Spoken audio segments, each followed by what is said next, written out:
سلام، معكم ياسمين من مدينة الجديدة. مرحبا بكم في قناة غاسترونومي دو جاسمين. اليوم عندي واحد لا كوموند ديال كعب غزال. كعب غزال اللي هو معروف يعني عالميا نورمالمون.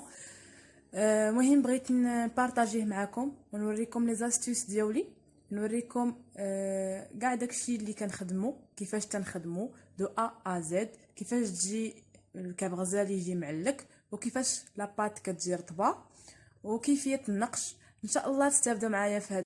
نبداو على بركه الله. بالنسبه للاباط غادي نحتاجو 300 غرام ديال الدقيق ديال الحلويات، نص صفر ديال البيض، معلقه صغيره عامره ديال السكر كلاصي، قريصه ديال الملح، 60 غرام ديال الياغورت الطبيعي، ومعلقه كبيره ديال العسل، 60 غرام ديال الزبده دايبه، الزهر حسب الخليط باش نعجنوا لاباط. الا ما كانش عندنا الزهر ممكن ناخذ غير الروح ديال الزهر وكنزيدوا عليه الماء. بالنسبه للعقده، اللوز من الاحسن انكم تشدوا اللوز يتغسل هو الاول، عاد يتسلق باش ما يشربش لكم داك التراب وداك الكحوله اللي كتكون فيه. الوغ نشدوه نغسلوه نسلقوه نفسخوه ونعاودو نغسلوه مره اخرى، نخليوه حتى ينشف عاد يتطحن. ممكن انكم تخليوه ينشف ومن بعد ما ينشف ديروه في بلاستيك غذائي وتخشوه في المجمد. وقت ما بغيتو تجبدوه عاد تجبدوه وكتطحنوه، كتطلقوه كتخلوه حتى كيطلق عاد كطحنوه. سينو تشدوه كيلو قلنا ديال اللوز مغسول ومفسخ ومعاود مغسول ومخلينوه حتى نشف، كنطحنوه مع 400 غرام ديال سنيده وشويه ديال المسكه حره كيتطحن مع بعضياتهم. من بعد تنخلطوه كنزيدو عليه 60 غرام تقريبا ديال الزبده، كويير كافي ديال القرفه، كويير بومبي ديال ناباج، معلقه كبيره عامره ديال الناباج والزهر. بالنسبه للناباج علاش تنديروه، هو اللي تيعلك لينا اللوز، هو اللي كيعلك العقده. وبالنسبه للزهر الا كان بان لكم ديجا هويا معجن كتكتفيو غير بالقيطات ديال الروح ديال الزهر. كاين واحد النوع ديال اللوز اللي نتوما كتخدموه هو كيقطر بالزيت، كتاخذوا الزهر كتسخنوه مزيان هو اللي كتخلطوا به. بالنسبه ممكن انكم تخلطوا مع هادشي كامل وعاد كديروه في المجمد، وقت ما احتاجيتوه حتى كيطلق عاد كتخدموا به. غير هي لا كونديسيون الوحيده اللي كاينه هي لا كونجيلاتور يكون سبيسيال غير ديال الحلوى، ما يكونش فيه اللحم والدجاج والحوت وداكشي حيت كيطلق فيه الريحه. الوغ بالنسبه للاباط عندنا هنا كما قلنا 300 غرام ديال الطحين، غادي نزيد عليها ياغورت طبيعي 60 غرام ديال الياغورت طبيعي، معلقه كبيره ديال العسل، عندنا هنا غناخذوا غير نص صفر بيضه، قريصه ديال الملح، معلقه صغيره بومبي سكر كلاص،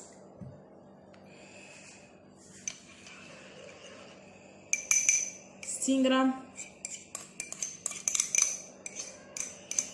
ديال الزبده. واحد المساله، ممكن انكم تعوضوا هذاك 60 غرام ديال الياغورت، ممكن تعوضوها ب 60 غرام ديال القشده ديال لا كريم فريش ou bien la crème cuisson, il y a pas de problème. هنا تنجمعوا بالمزهر.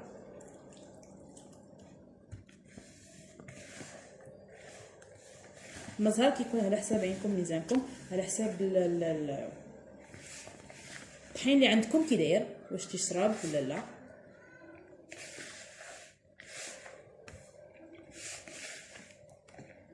هذه واحد لاباط اللي كتجي زوينه وكتجي ساهله وما كتجي رطبه بزاف في الماكله ديالها، وسهله حتى في الخديم، ما كتطلبش انها تدلك بزاف. بالنسبه للناس اللي عندهم الروبو ممكن يخدموا به، اللي عندهم يعني العجانه يعجنوا بها.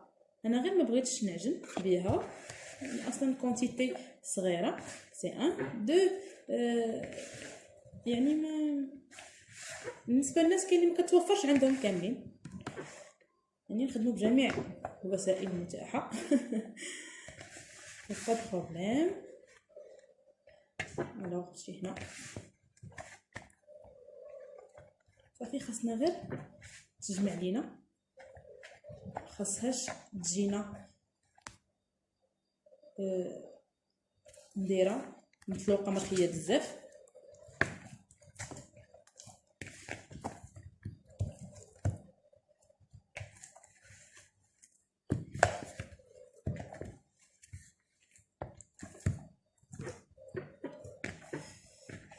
صافي دونك فوالا كنتصلوا على اون بات بحال هكا، يعني ما نحاولوا ما تدلكوهاش بزاف. بون نغسل يديا ونرجع معكم. ها هي لا بات بعد ما تعجنات تنديروها في الفيلم اليمونتير وكنخليوها في الثلاجه حتى تشد راسها واحد شويه.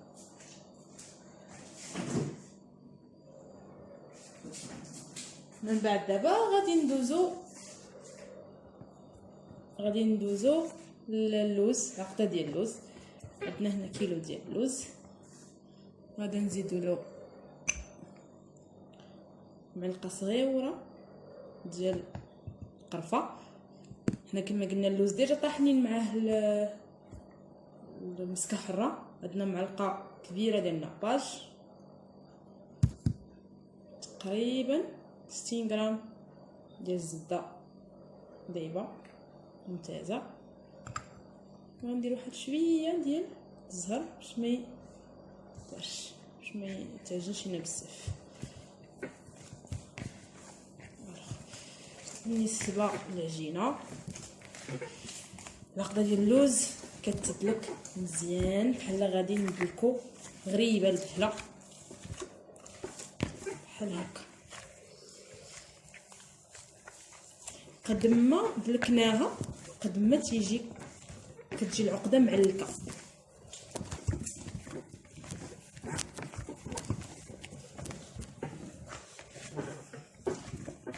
هادي ما ديروش فيها حنان امي ونوعهم الدلع. لا هادي ما تحنوش.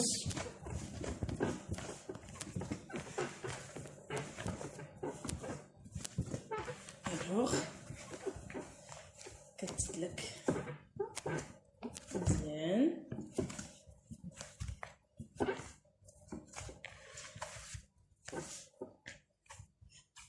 صافي وكنشكلوا منها حليبلات كل واحد تقريبا تنديروا فيه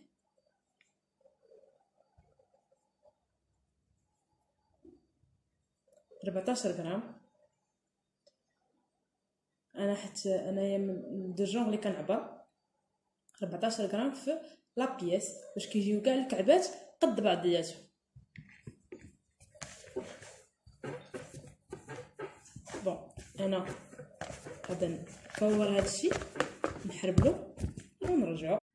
ها هو اللوز بعد ما كورناه. كل كوره فيها 14 غرام. لاباط طلقتها بلامبيره، كتكون هكا رقيقه لاباط. هذه هي العقده ديال اللوز، درنا فيها 14 غرام كيف قلنا. لاباط طلقناها رقيقه بحال هكا اليد ديال لامينوار وبيان لامبيرا المعروفه ديك البراقه الصغيره. دابا غادي نشكلوا كعيبات هكا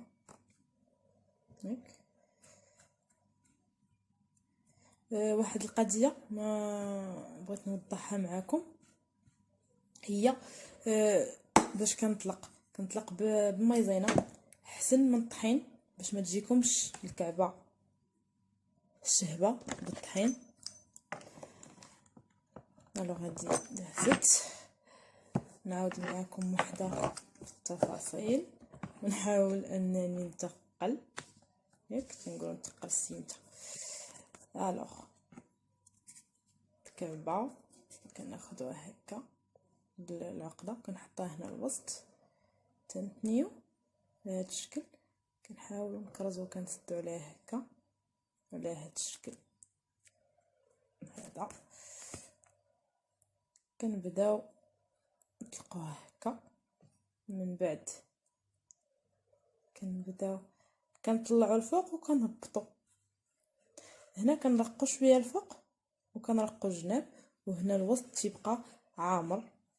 كنعاودو نديرو هكا بحال هكا باش كاع هذاك ليغ يخرج.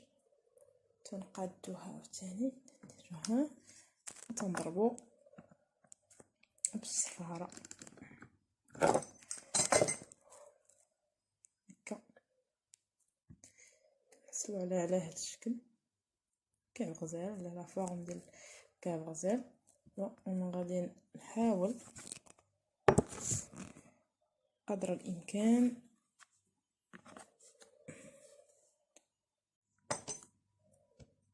غناخدو قلنا لاباط. ها هي العقده ديال اللوز هنا كنديروه هكا هكا. كنبداو نوركو وحنا كنديو الجناب وميم طون كنطلعوا الفوق، وهنا الجناب تنقوصوهم هكا تيتقوصوا الجنيبات هكا. هنا الوسط تنخليوه فيه العقده غليظه. هنا كنرقو هكا نخرجوا كاع داك ليغ اللي كاين. كنحاولوا نحيدوه وتنسدو هكا. بالنسبه للكعب غزال تنخدموها بهادو، منخدموهاش بالضفار، لا كنخدموها بهادو هما الانامل هما باش تنخدموا كعب غزال. من بعد تنقطعوا. حاولوا ما تجيبوهاش على الحافه ديريكت، تخليو واحد شويه حتى غادي ننقشوها كتجي على هذا الشكل. كعب غزال باش تكون مزيانه هي انكم ملي ديروا ليها هكا تكون مقاده، ما تكونش لا فورم هكا معربزه وشي طالع شي هابط. نو كيف قلنا حنا كنخدموها ديما بمايزينا، يعني لاباط واش بغيتو نطلقوها بمايزينا. يا رب. عندنا المقش هذا اللي تيكون رقيق كنديروه في المايزينا. المايزينا ديما نخدموا بها اللوز ولا الحلاوي ديال اللوز باش ما تبقاش لكم لاباط شهبه، باش ما تجيكمش الحليوات شهبين. الطحين اللي با فاسيل باش يتحيد من لاباط هكا. نحطو كنقرصو قرصانيت، قرصه كبيره.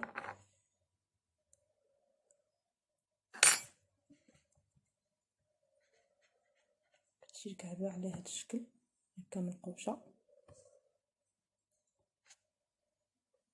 هكا. نعاود واحده اخرى.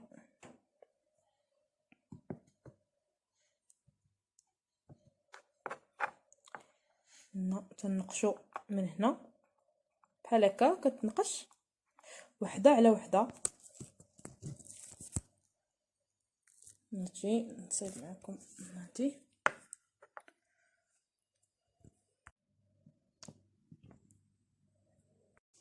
غنعاود نقش وحده اخرى.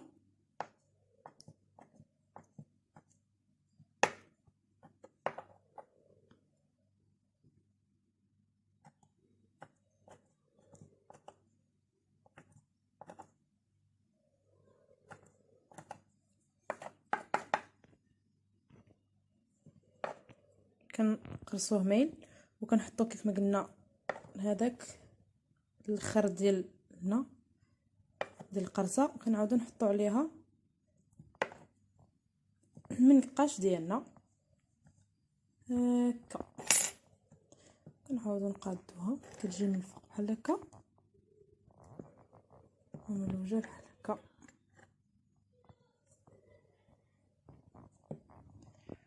نحطوها حدا خواتاتها على هذا الشكل.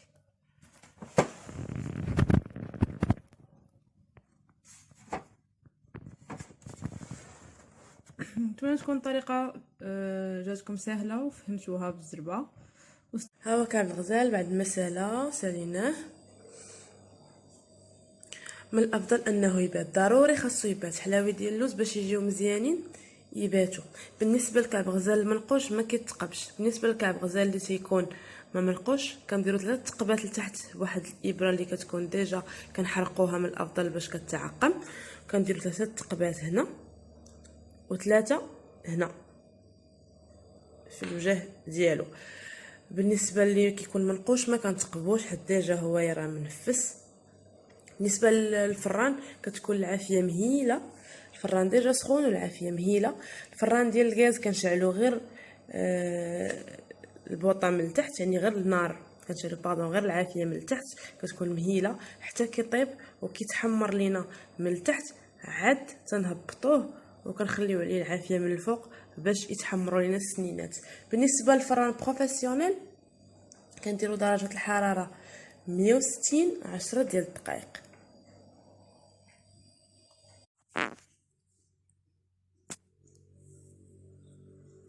هي كعب غزال بعد ما طابت كتجي هكا محمره من الفوق ومن التحت.